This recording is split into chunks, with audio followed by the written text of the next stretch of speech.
Welcome to Cadence Design Systems Fidelity Tutorial Tuesday, where we show you how to use a feature or demonstrate a technique in just a few minutes. In this video, we're going to show you how to use Fidelity Pointwise to cycle the view through a list of objects in order to get a clear view of each individual object.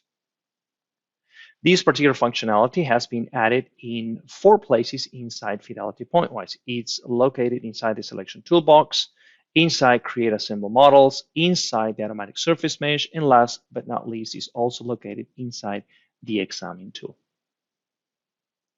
I have in front of you Fidelity Pointwise with a very simple geometry that we're going to use for testing. The first thing that I want to do is move to the right side where I have all my selection tools, and there's going to be a new option right here, which is the Cycle Selection Views icon, and it's going to open that particular toolbox that you see in there.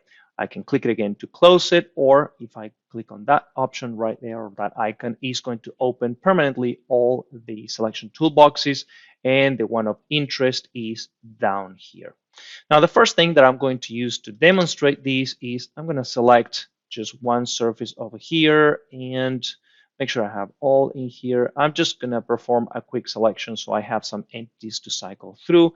In this case, you can see right here 6 entities, and you can see right there 6 entities as well. So the tools right here, you have buttons to move back and forth, obviously through all the selections. There is a button to restore the original view, and you have 3 check boxes in here to move the rotation point, zoom out, or to draw the extent box of the entity that you're currently looking at. So I'm going to go ahead and do this, and you can see that in this case, because I have this option checked on, the rotation point is going to move to my current selection.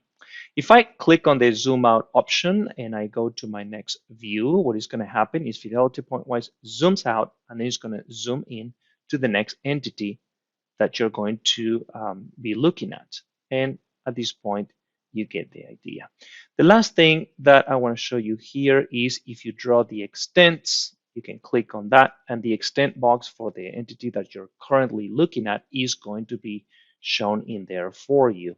Last but not least, you can click on Restore View to restore your original view. I'm going to go ahead and click there to close it.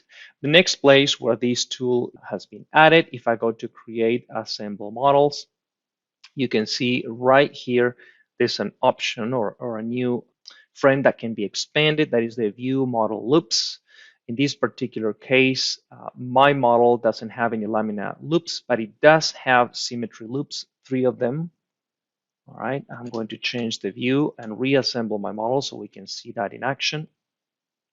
Now, my symmetry loops are rendered in green, and I'm going to come again in here and select what I would like to look at. In this case, I have 2 options, symmetry loops or lamina loops. Laminas are disabled because in this particular model, I don't have any lamina loops. So let's go ahead and click on the symmetry loops. All the options right here, we have seen them already. All right. But as you can see, you can actually loop over all the entities that you would like to look at. In this case, are all those symmetry loops. Once you're done, you can restore your view to go to the original view that you had.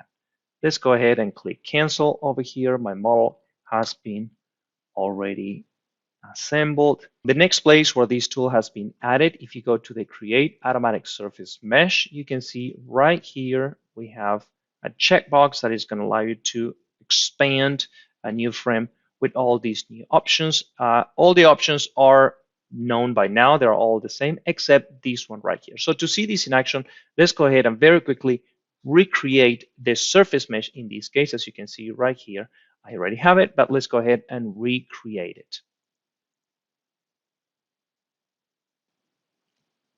All right, my surface grid has been regenerated, and so you can see right here, the quality metrics table has been populated. So what happens if, for example, I would like to take a look at the area ratio? I'm going to click on here. You can see the cycle views option becomes enabled, and now I can actually turn these on. All the tools are going to be similar to what we already have seen. The only new option is this one right here, group objects. What this is going to do is basically group cells together.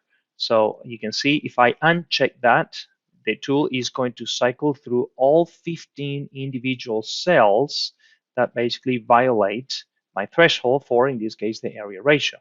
If I group them together, it's going to group cells together that are close, and I'm going to basically cycle over 3 groups. So what is going to happen if you click on that? You can see that you're going to cycle through different groups. I'm going to zoom out and uncheck that. So now if I click, I'm going to loop and view individual cells. Let's go ahead and cancel out of this one. I'm going to restore my view.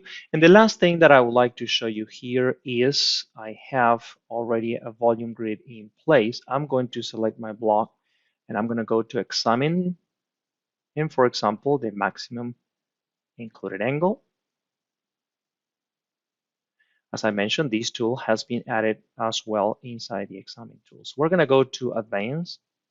And in this particular case, I already have my histogram there, but I'm going to modify the color bar because I'm interested in cells that are, let's say, between 174 and the 177, that is the maximum. And as you can see, I have a few cells that are actually in that particular range. We can change that to 170 to have, I would say, a few more cells. There you go. We have a few more cells. Now, if you see, there's an option right here, view cells, same tools as you have before, and I can actually check these on, and all these tools are now the same. So I can actually basically cycle through, in this case, group of objects, group of cells that I would like to visualize.